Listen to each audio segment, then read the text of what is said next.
আজকে থেকে প্রায় 4014 বছর আগের কথা। আজকে থেকে যখন আমরা লেকচার দিচ্ছি, এখন থেকে প্রায় 4014 বছর আগের কথা, মানে প্রায় 4000 বছর আগের কথা। হিসেবটা মেলানো হয়েছে এভাবে যে ঈসা আলাইহিস সালাম এবং মুহাম্মদ সাল্লাল্লাহু আলাইহি ওয়াসাল্লামের যে উম্মত, এর মধ্যে ডিস্টেন্স ছিল 570 বছরের মতো। আবার মুহাম্মদ সাল্লাল্লাহু আলাইহি ওয়াসাল্লামের উম্মতের 1444 বছর চলে গেছে, এটা কাউন্ট করা যায়। আর এর আগে ঈসা আলাইহিস সালাম থেকে ইব্রাহিম আলাইহিস সালামের ডিস্টেন্সটা হচ্ছে 2000 বছর। তো এই ক্যালকুলেশন করলে বোঝা যাচ্ছে যে প্রায় 4000 বছর আগের কথা, বা 4014 বছর আগের কথা। গল্প শুনতে আমাদের ভালো লাগে তো নাকি? গল্পের মাধ্যমে অনেক কিছু জানা যায়। আজকে গল্পটা কিন্তু একটু ইউনিক। আজকে থেকে প্রায় 4014 বছর আগের কথা। একটা চমৎকার সভ্যতা ছিল, ঐতিহাসিক সভ্যতা, তার নাম ছিল ব্যাবিলন। এটা ইরাকে ছিল, সেখানে বাবেল নামে একটা শহর ছিল। আমরা অনেকে জানি না যে বর্তমান বাগদাদ হচ্ছে সেই বাবেল নগরী। বর্তমান বাগদাদ হচ্ছে সেই বাবেল নগরী। আর বাবেল সম্পর্কে আল কোরআনে কিন্তু আয়াত আছে। আল কোরআন এমন একটা কিতাব, বিস্ময়কর কিতাব, যেখানে সবকিছুই নাজিল করা হয়েছে। তো আল্লাহ পাক সূরা কাহফে তো বলেছেন, ওয়ালাকাদ সাররাফনা ফি হাযাল কুরআন লিন-নাসি মিন কুল্লি মাসাল। আমি এই কোরআনে মানব জাতির জন্য প্রত্যেকটা বিষয়কেই ব্যাখ্যা করেছি। ওয়া নাযালনা আলাইকাল কিতাবা তিবয়ানান লিকুল্লি শাই। হে নবী, আমি আপনার প্রতি এমন একটা কিতাব নাজিল করেছি যেটা তিবয়ানান লিকুল্লি শাই, প্রত্যেকটা বিষয়কে ব্যাখ্যা করে। যারা আহলে কোরআন ভ্রান্ত আকীদার অনুসারী, তারা কিন্তু এই আয়াত থেকেই দলিল পেশ করে যে কোরআন তো তিবয়ানান লিকুল্লি শাই, প্রত্যেকটা বিষয়ের ব্যাখ্যা। তার নতুন করে হাদিসের কি প্রয়োজন আছে? এটা আমাদের আলোচনার টপিক না, আমরা ওদিকে যাচ্ছি না। তো আল্লাহ পাক কোরআনে কিন্তু বাবেল নগরীর কথা বলেছেন। সূরাতুল বাকারার 101-2 এই আয়াতগুলোতে আছে। এই বাবেল নগরী তৎকালীন সময়ে জাদুবিদ্যার একটা আকড়া ছিল আর কি। এর আগে আমরা জানি সুলাইমান আলাইহিস সালামের সময় ওই হারুত আর মারুত দুজন ফেরেশতাকে দিয়ে মানুষকে পরীক্ষা করা হয়েছিল। এই ঘটনাটা সূরা বাকারার 101-2 এই আয়াতগুলোর মধ্যে আছে, দেখে নিন। আমি রেফারেন্সগুলো বলে দিলাম। এখানে এই বাবেল নগরীর কথাটা আছে, ঠিক আছে? তো এই নগরীতে প্রায় 4014 বছর আগে একটা ফুটফুটে সুন্দর শিশু জন্ম নেয়। দেখতে খুবই সুন্দর, অমায়িক, দেখলেই মানে মন কেড়ে নেওয়ার মতো সুন্দর। এমন কিছু বাচ্চা থাকে কিন্তু দেখলে আদর করতে ইচ্ছা করে, মন কেড়ে নেওয়ার মতো, ইউনিক, সবার চেয়ে আলাদা। এবং জন্ম নিয়েছে সে এমন একটা পরিবারে, যেই পরিবার তৎকালীন সময়কার যে জালেম শাসক নমরুদ, তার প্রধান পুরোহিত, তার নাম আজার। তৎকালীন বাবেলের শাসনকর্তার নাম হচ্ছে নমরুদ এবং তার প্রধান পুরোহিতের নাম আজার। তার ঘরেই জন্ম নিয়েছেন এই তাওহীদের শেকর ইব্রাহিম আলাইহিস সালাম। আল্লাহ পাকের কি মানে, আল্লাহ পাক কি না করতে পারেন। যেখানেই আবু জেহেল, সেখানেই মুহাম্মদ সাল্লাল্লাহু আলাইহি ওয়াসাল্লামের জন্ম হয়। যেখানেই নমরুদ, সেখানে ইব্রাহিমের মতো মানুষ আসেন। যেখানেই ফেরাউন, সেখানে আবার মূসা আসেন। মূসাকে আল্লাহ রাব্বুল আলামিন ফেরাউনের ঘরেই মানুষ করলেন। ইব্রাহিম আলাইহিস সালামকে আল্লাহ পাক আজারের ঘরেই মানুষ করলেন। আজকে আমরা দেখি এরকম সিটি অফ আখিরুজ্জামানে কিছু কিছু দিনী বোন চেহারা না দেখানোর জন্য আন্দোলন করছে।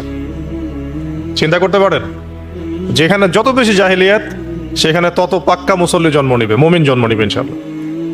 যেখানে যত বেশি জাহিলিয়াত, সেখানে তত শক্তিশালী মুমিনদের জন্ম হবে ইনশাআল্লাহ। তো এখন তৎকালীন নমরুদ যে সভ্যতার অধিবাসী ছিল, এই সভ্যতাটাকে আমরা বলি কালাদীয় সভ্যতা। এটাকে কালাদীয় সভ্যতা বলা হয়। এটা মূলত জাদুর জন্য একটু বিখ্যাত ছিল, যেটা রেফারেন্স আমি দিলাম সুলাইমান আলাইহিস সালামের যুগ থেকে।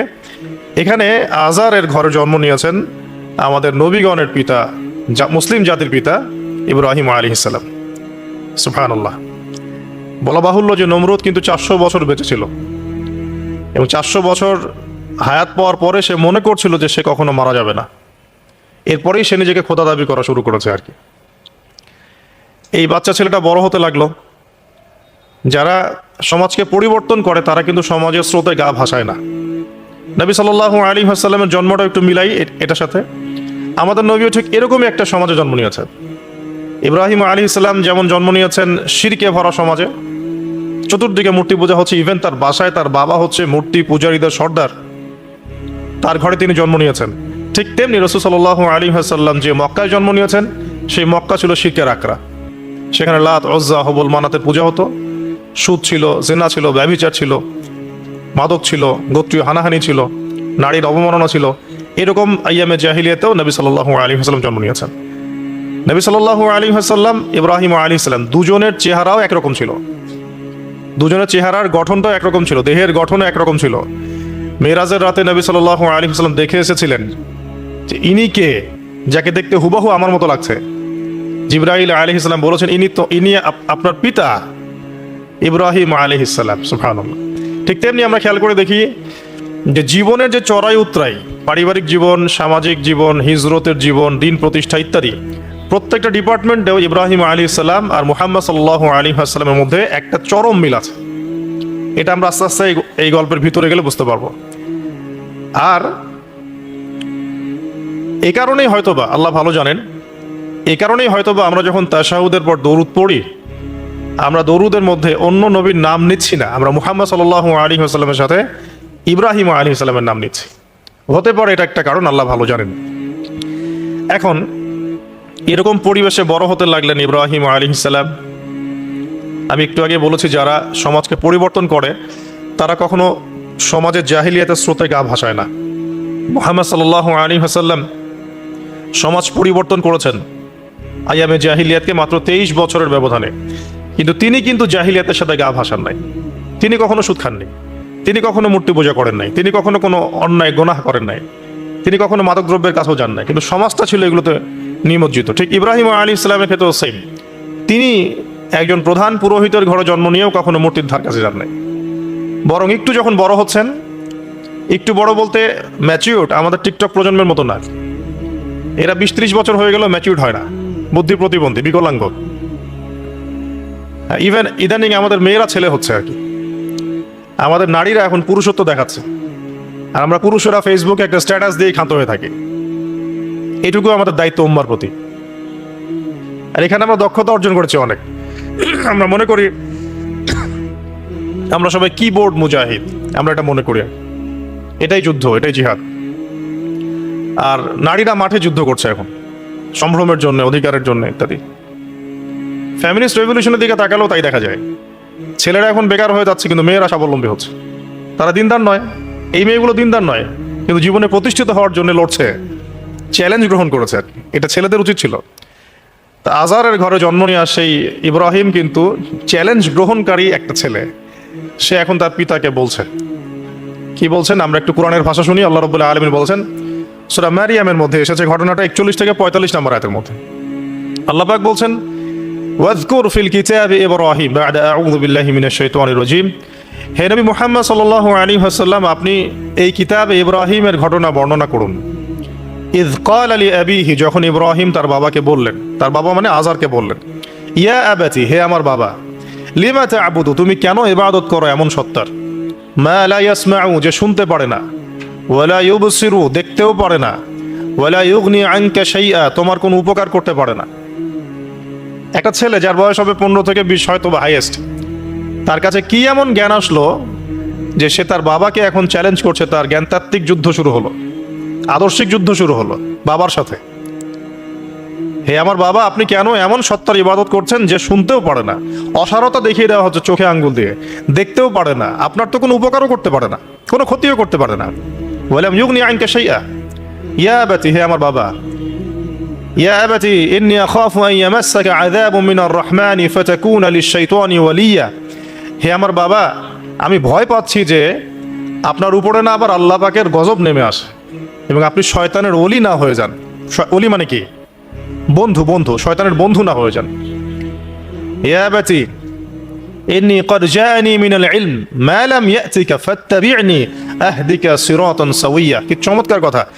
ছোট্ট ছেলেটা বলছে, হে আমার বাবা, আমার কাছে একটা জ্ঞান আসছে, জ্ঞান, আমার কাছে একটা জ্ঞান এসেছে যেটা তোমার কাছে আসে নাই, ফাত্তাবি'নি, তুমি আমার অনুসরণ করো।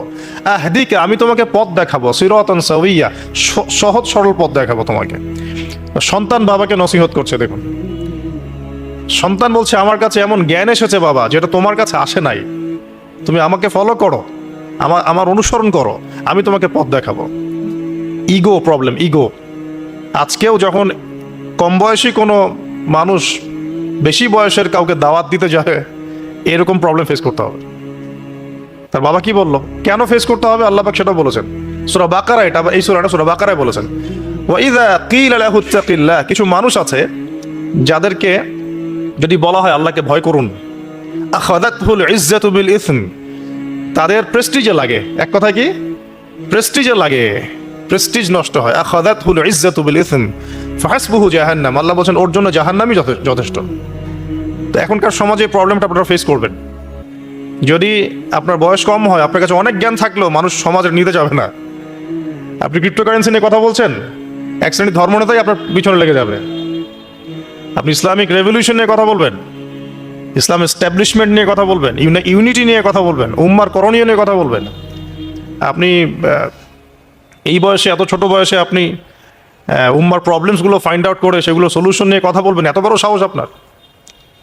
এটাই প্রবলেম এখন। অথচ চমৎকার একটা বিষয়, আমাদের সমাজে এগুলো দেখা যায়, অন্য কোথাও দেখা যায় না। কোনো ড্রাইভারকে জিজ্ঞাসা করবেন, কোনো ড্রাইভারকে জিজ্ঞাসা করবেন, তার স্কিল সম্পর্কে জিজ্ঞাসা করবেন যে আপনার স্কিল কেমন।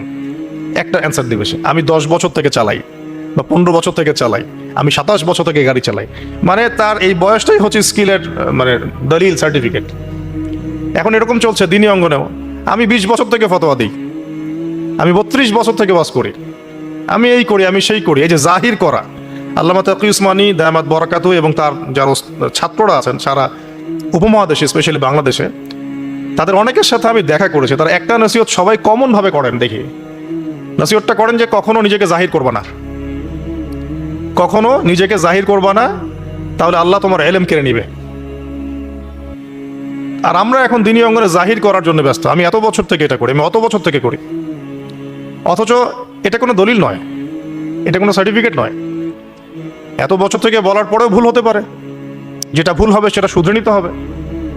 আর নবী সাল্লাল্লাহু আলাইহি ওয়াসাল্লাম যায়েদ বিন হারেসা রাদিয়াল্লাহু আনহুকে একটা কাফেলার সেনাপতির দায়িত্ব দিয়েছিলেন যখন তার বয়স মাত্র 17 বছর। কত বছর? 17 বছর বয়সী একজন তরুণ সাহাবী যায়েদ ইবনে হারেসা রাদিয়াল্লাহু আনহু, তিনি নেতৃত্ব দিচ্ছেন এমন সাহাবীদের যে সাহাবীরা তার চেয়ে বয়সে অনেক বড়।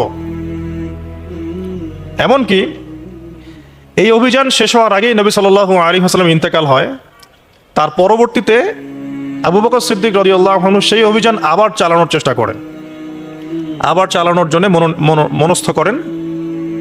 তিনি আবার যায়েদ বিন হারেসা রাদিয়াল্লাহু আনহুকেই নেতৃত্ব দেন। এটা নিয়ে ওমর রাদিয়াল্লাহু আনহু তাকে কিছু কথা বলেন যে আপনি যায়েদ বিন হারেসাকে নেতৃত্ব দিচ্ছেন, বয়সে ছোট সাহাবী, তার পিছনে অনেক বড় বড় সাহাবী থাকবে, তারা তো তাকে নাও মানতে পারে, এটা কেমন হয়? বারবার তাকে ভেটো দিচ্ছেন। শেষমেশ আবু বকর সিদ্দিক রাদিয়াল্লাহু আনহু একটু রেগেই বললেন যে ইস্তা'মালাহু রাসূলুল্লাহ ওয়া আনতা তা'মুরুনি আন আনজি'হু, তাকে স্থলাভিষিক্ত করেছে স্বয়ং আল্লাহর রাসূল, আর তুমি এসে আমাকে বলছো আমি তাকে অপসারণ করব? সুবহানাল্লাহ। নবী সাল্লাল্লাহু আলাইহি ওয়াসাল্লাম যোগ্যতা দেখতেন মানুষের, কার যোগ্যতা কতটুকু আছে। তো ওইদিকে আমি ভিতরে ঢুকছি না। আমরা এখন সোশ্যাল অ্যাফেয়ার্সে যা দেখি যে আমরা যোগ্যতার চাইতে অন্যান্য বিষয়গুলোকে বেশি মূল্যায়ন করা শুরু করি। এতে করে তরুণরা উঠে আসতে পারে না, তরুণদের জার্নি অনেক টাফ হয়। এবং যারা স্পেশালি জেনারেল ব্যাকগ্রাউন্ড থেকে দিনের দিকে আসার চেষ্টা করেন, তারা পদে পদে হতাশ হয়। তাদেরকে বুকে নেওয়ার মানুষ খুব কম থাকে। কেন জানি তাকে মানুষ কাউন্টার মনে করে, এনিমি মনে করে, অন্তর্দাহ সৃষ্টি হয়, জ্বালান হয়। হঠাৎ করে উড়ে এসে জুড়ে বসলো, উম্মার দায়িত্ব নিয়ে নিচ্ছে, কোত্থেকে আসলো এটা? এরকম একটা দৃষ্টিভঙ্গি আমরা দেখতে পারি আর কি। হয়তো কাম্য ছিল না এটা। বরং তরবারি যত আপনি শান দিবেন তত ধারালো হবে। তো শান দিবে কারা? যারা তরোয়াল চালাতে পারে তারাই। যারা চালাতে পারে তারা যদি তরোয়ালকে ভোতা করে দেয়, তাহলে তো এটা দিয়ে আপনি জালেমের গর্দান কাটতে পারবেন না। তো যাই হোক, আমরা বেশি হাইথটের কথায় না যাই। আজার এখানে ছিলাম, দেখেন বাবাকে সন্তান উপদেশ দিচ্ছে, এবার বাবার উত্তরটা শোনেন। বাবা কেন গ্রহণ করলো না? বললাম প্রেস্টিজ ইস্যু। তুমি ছোট মানুষ হয়ে আমাকে এত বড় কথা বলো? হ্যাঁ, তখন বাবা বলছেন আনতা রাগিবুন আনতা আন আলিহাতিনা ইয়া ইব্রাহিম। হে ইব্রাহিম, তুমি কি আমাদের ইলাহগুলো, উপাস্যগুলো থেকে মুখ ফিরাচ্ছ? তুমি কি আমাদের উপাস্যগুলো থেকে মুখ ফিরিয়ে নিচ্ছ? আনতা রাগিবুন আনতা আন আলিহাতিনা ইয়া ইব্রাহিম লা ইন লাম তানতাহি।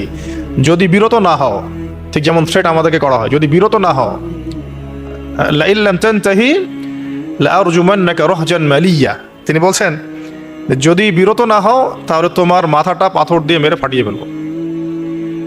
আরজুমান্নাকা মানে রজম করবো। রজম মানে কি? যে কোমর পর্যন্ত গেথে পাথর মারা, বিবাহিত পুরুষ জেনা করলে যেটা শাস্তি হয়। লা ইন লাম তানতাহি, যদি বিরত না হও, লা আরজুমান্নাকা রাহজান মালিয়া, দূর হও এখান থেকে বের হও হতভাগা। আমরা বলি না, দূর হও এখান থেকে, ঠিক ওই রকম। যদি ফিরে আসো ভালো কথা, না ফিরে আসলে রজম করে দিব, মাথা ফাটিয়ে ফেলবো পাথর দিয়ে মেরে। এখান থেকে দূর হও হতভাগা। কাকে বলছে এটা? ইব্রাহিম আলাইহিস সালামকে।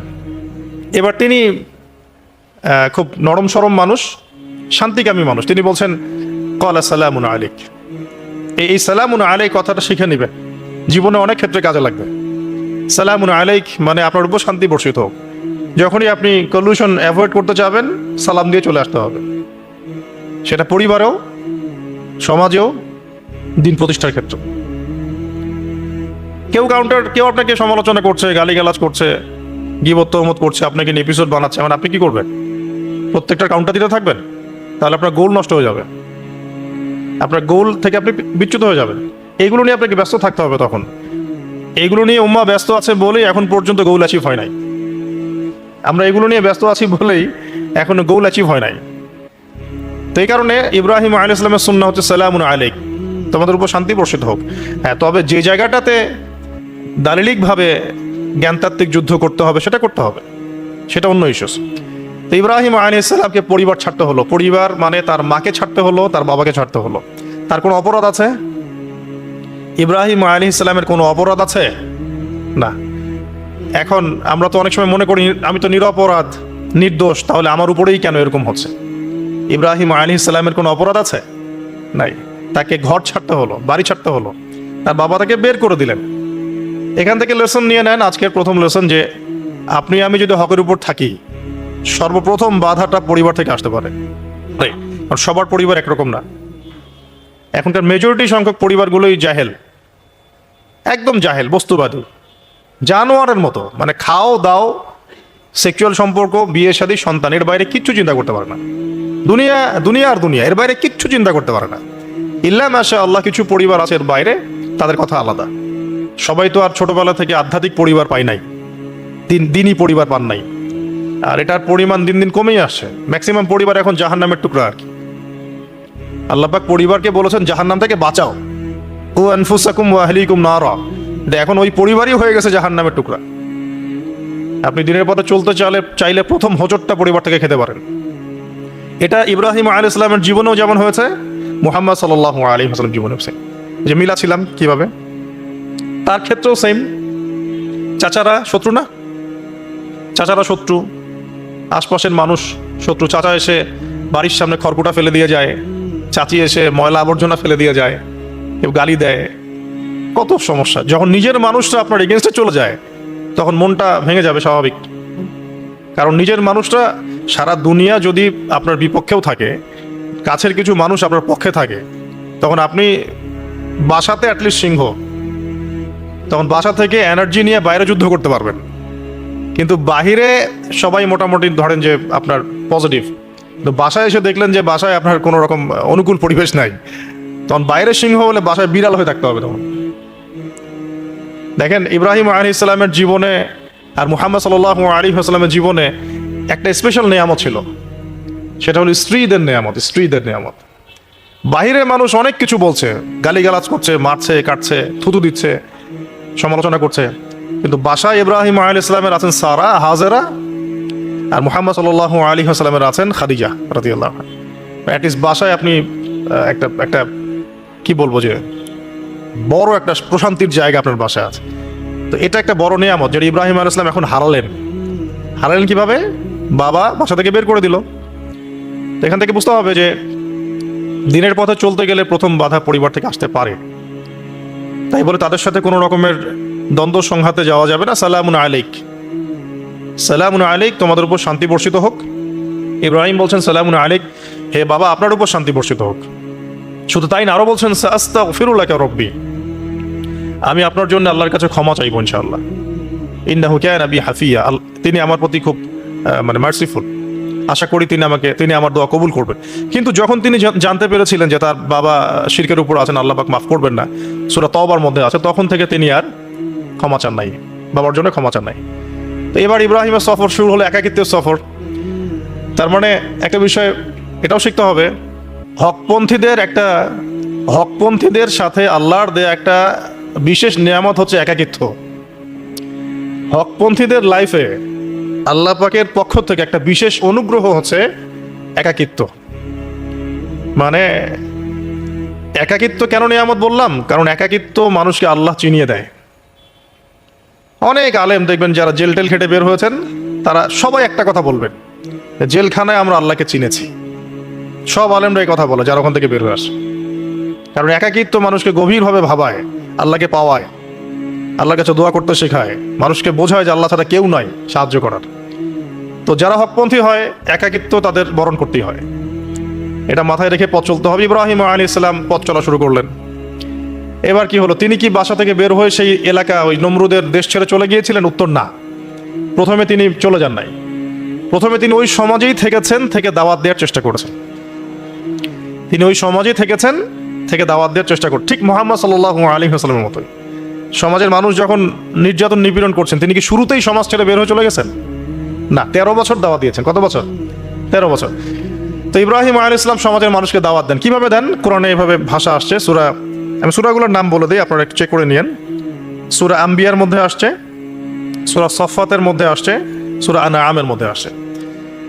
তো তিনি দাওয়াত দেন এভাবে যে ওয়াইজ ক্বালা ইব্রাহিম, যখন ইব্রাহিম বললেন লিআবিহি ওয়া কওমিহি, তার বাবাকে এবং তার কওমকে বললেন, মা হাযিহি তামাথিলু আল্লাতী আনতুম লাহা আকিফুন, তোমরা এইসব কি মূর্তির উপাসনা করো, এদের চারপাশে ঘুরতে থাকো, কি সব করো? তো তারা বলে যে নাহনু বাল ওয়াজাদনা আবাআনা কাযালিকা ইয়াফআলুন, আমরা আমাদের বাপ দাদাদেরকে দেখেছি এইভাবেই করতে। তাদের রেফারেন্স কিন্তু এটাই ছিল, কোনো দালিলিক জ্ঞানতাত্ত্বিক যুক্তি বিজ্ঞান দর্শন এখানে নাই। দর্শন এখানে কি ফিলোসফিটা কি, বাপ দাদাদেরকে দেখেছি করছে। তো এটা দিয়ে আবার অনেক সময় বাংলাদেশে আবার একটা ট্রেন্ড চালু করা হয়েছে যে তোমরা দীর্ঘদিন 1200 বছর থেকে যে ইসলামটা ফলো করে আসছো ওটা ভুয়া, আমরা যেটা নতুন মডারেশন দিচ্ছি এটাই সঠিক। এই দলিল সেম না। এখানে অমুসলিমদেরকে দাওয়াত দেওয়া হচ্ছে। অমুসলিমরা বলছে যে আমরা বাপদাদাদেরকে দেখেছি যে তারা এইভাবেই মূর্তি পূজা করতো, আমরা তাই করি। এটার সাথে কি হানাফি মাযহাবকে মিলাবেন আপনি? হ্যাঁ, হানাফি মাযহাব বাপদাদা থেকে চলে আসে, ভুয়া, নতুন যেটা দিচ্ছি এটাই সঠিক। আস্তাগফিরুল্লাহ। তো আমরা হাত চেঞ্জ করাটাকে এখন মনে করি হিন্দু থেকে মুসলমান হইলাম মনে হয়, হাত বদল করাটাকে মনে হয় যে হিন্দু থেকে মুসলমান হয়েছি মনে হয়। গভীরে ঢোকেন, ওলামায়ে কেরামদের দার্সে গিয়ে বসে গভীরে ঢুকলে বুঝতে পারবেন যে ইসলামিক স্কুল অফ থটগুলা প্রত্যেকটারই ভিত্তি আছে, এগুলোর গভীর শেকড় আছে, ভিত্তি আছে। আল্লাহ, রাসূল এবং রাসূলের সাহাবীগণ, এই তিনটাকেই মানতে হবে। আপনি যদি বলেন যে আমি সাহাবীদেরকে মানি না, খালি আল্লাহ এবং রসুলকে মানি, তাহলে আল্লাহকে রসুলকে মানতে পারবেন না। সাহাবীদের অনুসরণ না করলে রসুলকে ফলো করতে পারবেন না। তো ওইটা আজকের ইস্যু না, এটা ফিকহি অনেক ব্যাপার, গভীর ব্যাপার, এটা অন্যদিন কথা হবে। এই দলিল আর এই দলিল কিন্তু সেম করা যাবে না। আবার যে আমরা বাপ দাদা থেকে দেখে আসছি তোমরা নামাজ এইভাবে পড়ো, এই নামাজ ওই দলিল চলবে না, আমারটা ঠিক, এটা ঠিক না। নামাজ যেটা পড়ে আসে তারা এটা ঠিক আছে, এর প্রত্যেকটা দলিলের মধ্যে অথেন্টিসিটি আছে। এরকম করে সমাজে ফিতনা ছড়ানো ঠিক হবে না, বিভ্রান্তি ছড়ানো ঠিক হবে না। এখন আসুন ইব্রাহিম আলাইহিস সালামকে কি আনসার দিচ্ছেন? আমরা আমাদের পিতা মাতাদেরকে দেখেছি, বাপ দাদাকে দেখেছি এরকম তাওয়াফ করতে, মূর্তির চারপাশে পূজা করতে, নজর দিতে। তো ইব্রাহিম আলাইহিস সালাম বলছেন যে হাল ইয়াসমাউনাকুম, এই মূর্তিগুলো কি তোমাদেরকে শুনতে পারে? ইস্তাদউন, যখন তোমরা একে ডাকো।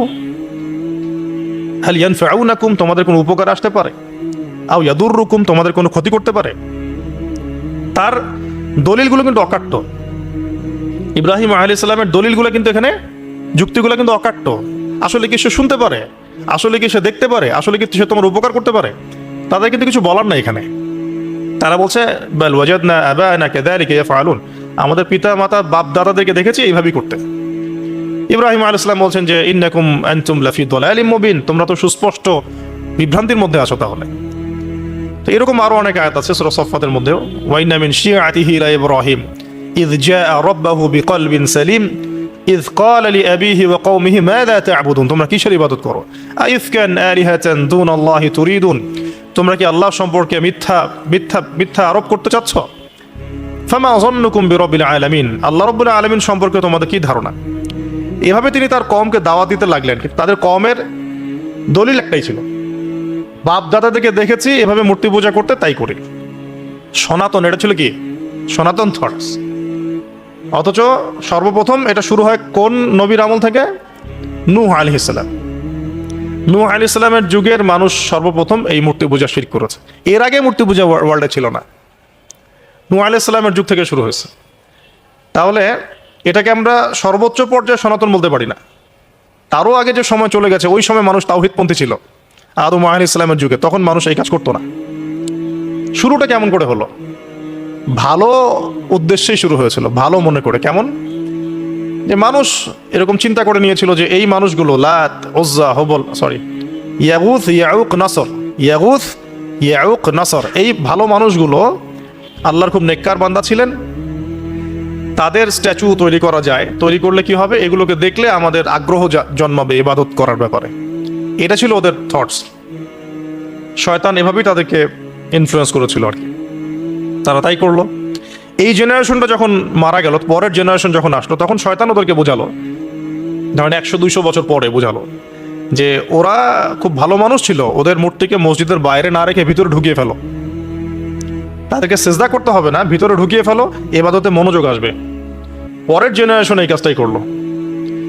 থার্ড জেনারেশনকে শয়তান বোঝালো যে সরাসরি ওদের কাছে চাইলেই হবে, তারা আল্লাহ পাকের অনেক মানে কি আনুগত্য প্রাপ্ত, নৈকট্য প্রাপ্ত বান্দা, সরাসরি তাদের কাছে চাইলেই হবে। আল্লাহর কাছে চাওয়া, এখানে চাওয়া একই কথা, ওখানে সেজদা করা, এখানে সেজদা করা একই কথা। এখান থেকে শুরু হলো সরাসরি স্ট্যাচু ওয়ার্শিপিং। সরাসরি স্ট্যাচু ওয়ার্শিপিং এখান থেকে শুরু হয়েছে।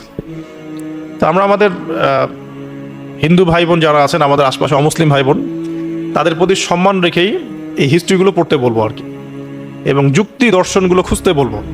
আসলে কি তারা শুনতে পায়? আসলে কি সে আমার কোনো উপকার করতে পারে? আসলে কি সে আমার কোনো ক্ষতি করতে পারে? আসলে কি সে সৃষ্টিকর্তার প্রতিমূর্তি হতে পারে কিনা? তো আমরা এটা আহ্বান জানাবো, আমরা কারো ধর্মীয় অনুভূতিতে আঘাত করব না। ইসলাম আমাদেরকে এটা শিখায় না। ইসলাম এটা শিখায় যে মানুষকে হিকমার সাথে, প্রজ্ঞার সাথে দাওয়াত দেয়া, যাতে করে তারা জাহান্নামের রাস্তা থেকে ফিরে আসতে পারে ইনশাআল্লাহ। এখন আসুন, আরও একটা দাওয়াত ইব্রাহিম আলাইহিস সালাম তার কওমকে দিলেন। সেটা কি? এবার এখানে সমাজের মানুষের সাথে ওই সমাজের ধর্ম নেতারাও ছিল। সমাজে কিন্তু কয়েক শ্রেণীর মানুষ থাকে, মানে সামাজিক নেতা, ধর্মনেতা, রাষ্ট্রনেতা। তো রাষ্ট্রনেতা পর্যায়ে এখনো ইব্রাহিম আলাইহিস সালাম যান নাই, এখন সমাজ নেতা আর ধর্মনেতা চলছে আর কি। এবার ধর্মনেতা আসলো, এসে ধর্মনেতারা তাকে বোঝানোর চেষ্টা করলো যে এই আসমানের তারা, চাঁদ, সূর্য, প্রকৃতি, গাছপালা, এগুলো ইলাহ, এগুলোর ইবাদত করা যায়। এই ঘটনা আল্লাহ রাব্বুল আলামিন সূরা আনআমের মধ্যে বলেছেন।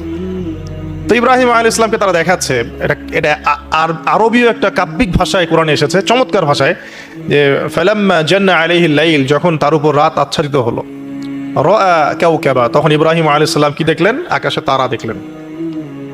ঠিক আছে, তারা দেখলেন। মূর্তি পূজার এখানেই আছে, ধর্মনেতারাও এখানেই আছে। তো তিনি বলছেন হাযা রব্বি, এটা আমার রব। ফালাম্মা ফালা, যখন তারকাগুলো অস্তমিত হলো, ক্বালা লা উহিব্বুল আফিলিন, আমি তো অস্তমিত যাওয়া জিনিসকে পছন্দ করি না। রব তো অস্তমিত যাবে না, এখানেও যুক্তি লাগবে, তো আমার ফিলোসফি লাগবে, আমার এখানে দর্শন লাগবে, এখানে তো আমাকে মানে প্রজ্ঞা দিয়ে বোঝাতে হবে। এটা তো অস্তমিত হয়ে গেল, এটা তো রব হতে পারে না। ফালাম্মা রাআল কামারা বাযিগান, যখন সে চাঁদকে দেখলো জলজল করছে একদম। আর এখনকার চাঁদ দেখা আগের চাঁদ দেখা তো এক না, এখন তো আমরা চাঁদের আলোই খুঁজে পাই না, তখনকার চাঁদ তো অন্যরকম। বাযিগান মানে জলজল করছে। তখন তিনি বললেন হাযা রব্বি, এটা আমার রব।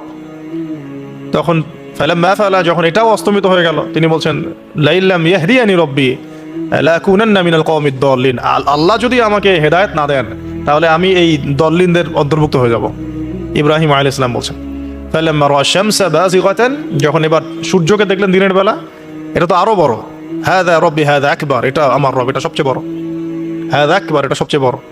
ফালাম্মা আফালাত, এটা যখন অস্তমিত হয়ে গেল তখন তিনি বলছেন এই কথাটা যে ইয়া কওমি ইন্নী বারিউম মিম্মা তুশরিকুন, হে আমার কওম, তোমরা যেগুলোকে দিয়ে আল্লাহর সাথে শরিক করছো এখান থেকে আমি আমার চেহারাকে ফিরিয়ে নিলাম। সুবহানাল্লাহ। তখন তিনি এই কথাটা বলেন, ইন্নী ওয়াজ্জাহতু ওয়াজহিয়া লিল্লাযী ফাতারাস সামাওয়াতি ওয়াল আরদা হানিফাও ওয়া মা আনা মিনাল মুশরিকিন, আমি আমার চেহারাকে ফিরিয়ে নিচ্ছি এই আসমান সমূহ এবং জমিনের সৃষ্টিকর্তার দিকে, এবং আমি মুশরিকদের অন্তর্ভুক্ত নই। ইন্না সলাতি ওয়া নুসুকি ওয়া মাহইয়ায়া ওয়া মামাতি লিল্লাহি রাব্বিল আলামিন, আমার সালাত, আমার কুরবানি, আমার স্যাক্রিফাইস, আমার জীবন, আমার ফুল লাইফ, আমার মৃত্যু সবকিছু কার জন্য? জগৎসমূহের প্রতিপালক আল্লাহর জন্য। লা শারীকা লাহু, তার কোনো শরীক নাই। ওয়া বিযালিকা উমিরতু, এই একনিষ্ঠভাবে তার ইবাদত করার জন্যই আমি আদিষ্ট হয়েছি। ওয়া বিযালিকা উমিরতু ওয়া আনা মিনাল মুসলিমিন, এবং আমি মুসলিমদের অন্তর্ভুক্ত। এই শুরু হলো এবার পুরো স্পষ্টভাবে তাওহীদের ঘোষণা দেয়া। তবে ইব্রাহিম আলাইহিস সালামের এক একটা পদক্ষেপ কি যৌক্তিক না, বৈজ্ঞানিক না, এবং অকাট্য প্রমাণ আছে না, এগুলোকে কিন্তু ভেদ করতে পারছে না তারা। এবার ইব্রাহিম আলাইহিস সালাম চিন্তা করলেন তারা এবার উচিত শিক্ষা দিতে হবে। তবে আগে বলেন এই যে উচিত শিক্ষাটার কথা বলছি, এটা আবার আপনারা খবরদার ভুলেও কোথাও দিতে যায় না, ঠিক আছে? এটারও সময় আছে। ইব্রাহিম আলাইহিস সালামের সাথে নবী সাল্লাল্লাহু আলাইহি ওয়াসাল্লামের জীবনের মিলের কথা বলছিলাম।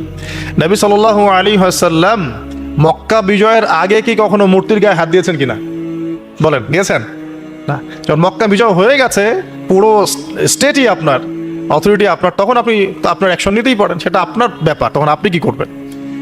মুহাম্মদ সাল্লাল্লাহু আলাইহি ওয়াসাল্লাম কাবা ঘরে ঢুকে তখন মূর্তি ভেঙেছেন এবং বলেছেন ওয়াকুল জাআল হক ওয়া যাকাল বাতিল ইন্নাল বাতিলা কানা যাহুকা, তাই না? তো ইব্রাহিম আলাইহিস সালাম এবার শিক্ষা দেওয়ার চিন্তা করছেন। তিনি বলছেন যে যখন এরা মেলাতে যাবে, ওই উৎসবে যাবে, তখন আমি এদেরকে দেখে নিব।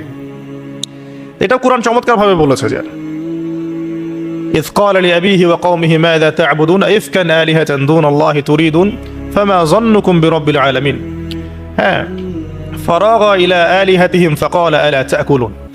ইব্রাহিম আলাইহিস সালাম এবার যখন ওরা মেলায় চলে গেছে, যাওয়ার আগে আবার ইব্রাহিম আলাইহিস সালাম বলছিলেন যে ইন্নী সাকিম, আমি হচ্ছি অসুস্থ, আমি কি অসুস্থ। নাযারা নাযরাতান ফিন নুজুম, ইব্রাহিম আলাইহিস সালাম রাতের বেলা আকাশের দিকে তাকালেন একবার, তাকিয়ে ওদেরকে বললেন যে ইন্নী সাকিম, আমি অসুস্থ।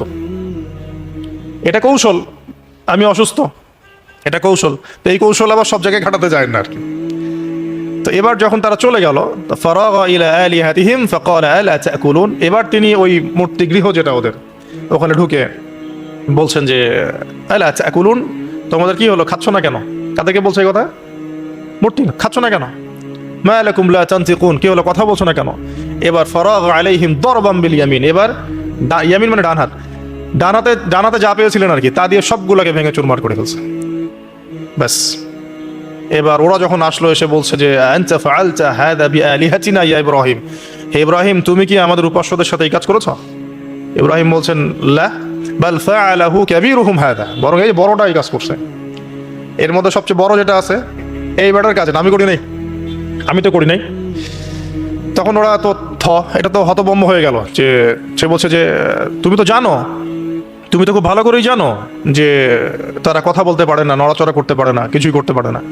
তখন তিনি বললেন তাহলে তোমরা কেন এমন ইলাহের উপাসনা করো যে কথাও বলতে পারে না, শুনতেও পারে না, দেখতেও পারে না, তোমার উপকারও করতে পারে না, ক্ষতিও করতে পারে না। কিন্তু এবারও কিন্তু যুক্তি নাই, কোনো তাদের কাছে কোনো দলিল নাই, কোনো প্রমাণ নাই, কোনো যুক্তি দর্শন কিচ্ছু নাই। এবার শুরু হলো জুলুম। জালেমের কাজ কি? যুক্তি, জ্ঞান, দর্শন, বিজ্ঞান এগুলো দিয়ে যখন পরাস্ত, এগুলো দিয়ে পারছি না, এবার পেশি শক্তি। এবার কি? পেশি শক্তি। ব্যাস, এবার পেশি শক্তি। ইব্রাহিম আলাইহিস সালামকে নিয়ে যাওয়া হচ্ছে নমরুদের দরবারে। এবার চলো, এবার তোমার আজকে খবর আছে। এবার পুরো রিমান্ড হবে 7 দিনের। একদিন রিমান্ড হলেই অবস্থা খারাপ হয়ে যাওয়ার কথা। ইব্রাহিম আলাইহিস সালামকে এবার নিয়ে যাচ্ছে ধরেন নমরুদের কাছে। কি যে হবে আল্লাহ ভালো জানেন। ইব্রাহিম আলাইহিস সালাম যখন যাচ্ছেন তখন কি তিনি জানতেন যে আল্লাহ পাক তাকে আগুন থেকে বাঁচাবেন? এই ঘটনা যে ঘটবে তিনি কি জানতেন? আচ্ছা, আমরা না হয় জানি যে এমনটা হয়েছিল। ইব্রাহিম আলাইহিস সালাম ওই সময় তো আর জানতেন না যে কি হতে যাচ্ছে। তার মানে তার ওই সময় তার ইমানের তেজ, তার স্থিরতা, ইস্তেকামা এবং তাওয়াক্কুল কত বেশি ছিল। তাকে নিয়ে যাওয়া হচ্ছে এবারে নমরুদের সামনে দাঁড় করিয়ে। নমরুদ এবার একটু মজা নিয়ে জিজ্ঞাসা করলো যে কে তোমার রব? ওই কবরের প্রশ্ন করার মতো, মান রব্বুক, তোমার রব কে? তো ইব্রাহিম আলাইহিস সালাম বলছে রব্বি আল্লাযী ইউহয়ী ওয়া ইউমীত, আমার রব তিনি যিনি জীবন দেন মৃত্যুও দেন। এবার নমরুদ বলছে ক্বালা আনা উহয়ী ওয়া উমীত, আমি তো জীবন দিই আর মৃত্যু দেই। কিভাবে? একজন এই যাবজ্জীবন প্রাপ্ত আসামিকে ডেকে নিয়ে ছেড়ে দিল, দিয়ে বললো যে জীবন দিলাম। আর একজন আসামিকে ডেকে তৎক্ষণাৎ মৃত্যুদণ্ড দিয়ে মৃত্যু দিলাম। তো ইব্রাহিম দেখলেন আলাইহিস সালাম এ তো মোটা বুদ্ধির মানুষ, কারণ যে যত বড় জালেম হয় তার বুদ্ধি তত মোটা হয়, কিন্তু এটা মাথায় রাখবেন। ফেরাউনের মতো জুলুম মানুষের বুদ্ধি লোপ করে দেয়, আর শিরক মানুষের মধ্যে ভয় সঞ্চার করে। যখন আপনি শিরক করতে থাকবেন মনে খুব ভয় কাজ করবে। এবং মুশরিক বাহিনী কখনো ইসলামের বিজয় লাভ করতে পারে নাই। যে মুসলিম সেনাবাহিনীর মধ্যেও শিরক ছিল না, ওরা যুদ্ধের মাঠে পরাজিত হয়ে গেছে। ইতিহাস ঘাটবেন, মুসলিম যে সেনাবাহিনীর মধ্যে শিরক ছিল ওই সেনাবাহিনী পরাজিত হয়ে গেছে। আবার অল্প গুটি কয়েক সেনাবাহিনী তারা তাওহীদপন্থী ছিল, তারা জয়লাভ করেছে। ইতিহাস ঘেটে দেখবেন। তো জুলুম কি করে? বুদ্ধি লোপ পায়। নমরুদের বুদ্ধি লোপ পেয়ে গেল। তো ইব্রাহিম আলাইহিস সালাম বলছেন রব্বি আল্লাযী ইউহয়ী ওয়া ইউমীত, এ তো এটা বুঝলো না। তাহলে ইব্রাহিম আলাইহিস সালাম বলছেন যে আল্লাহ রাব্বুল আলামিন, আমার আল্লাহ তিনি পূর্ব দিক থেকে সূর্য ওঠান। তো তুমি যদি ইলাহ হয়ে থাকো তাহলে পশ্চিম দিক থেকে উঠাও। এটা আরো বড় অকাট্য দলিল হলো। তার অবস্থাটা আল্লাহ ব্যাখ্যা করছেন এভাবে, আল্লাহ বলছেন ফাবুহিতাল্লাযী কাফার, কাফের একদম হতভম্ব হয়ে গেল। একদম হতভম্ব হয়তো লাভ নাই, পেশি শক্তি আছে আমার,